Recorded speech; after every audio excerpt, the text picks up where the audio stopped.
పరీక్షలు వాయిదా వేయండి అని కొట్లాడుతున్నారు. ఇంతకాలం 10 ఏళ్ళు మనం కొట్లాడింది పరీక్షలు పెట్టండి, పరీక్షలు పెడతారా లేదా, మేము ముదిరిపోతున్నాం, బెండకాయ ముదిరిపోయిన పిల్లగానికి వయసు మీద పడ్డ దేనికి వనికి రాకుండా పోతాడని ఇంతకాలం కొట్లాడి ఇప్పుడంటూరు లేదు నువ్వు వాయిదాలే అని.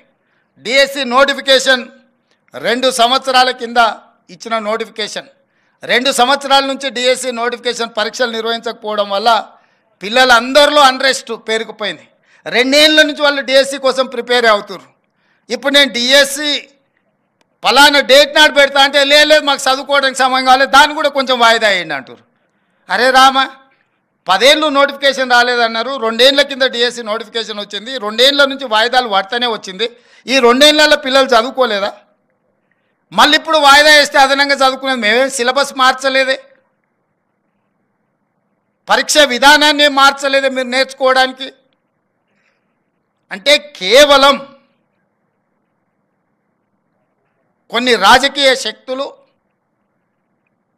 కొన్ని కోచింగ్ సెంటర్ల యజమానులు ఆన్ టైంలో పరీక్షలు అయిపోతే నష్టం జరిగేది రాజకీయ నిరుద్యోగులకు, ఎస్టాబ్లిష్ చేసుకున్న కోచింగ్ సెంటర్లకు. ఎందుకంటే ఏ పరీక్షలు ఆ పరీక్షలు అయిపోతే పిల్లలు ఈ ఉద్యోగం రాకపోతే వాడు ఇంకో దానికి వెళ్ళిపోతాడు ఆటోమేటిక్గా.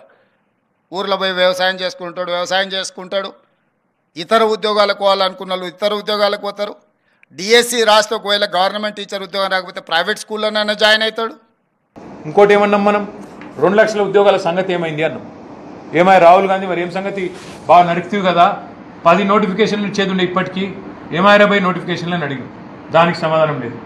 మరి డిఎస్సి అన్నావు, కేసీఆర్ దగా డిఎస్సి నాది మెగా డిఎస్సి అన్నావు, ఏమైంది మరి?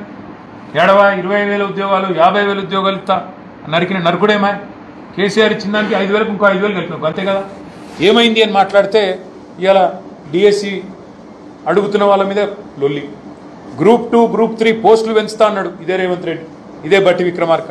పోస్టులు పెంచవా మరి, పెంచి ఫ్రెష్ నోటిఫికేషన్ ఇవి అంటే దాని మీద ఇవాళ లొల్లి.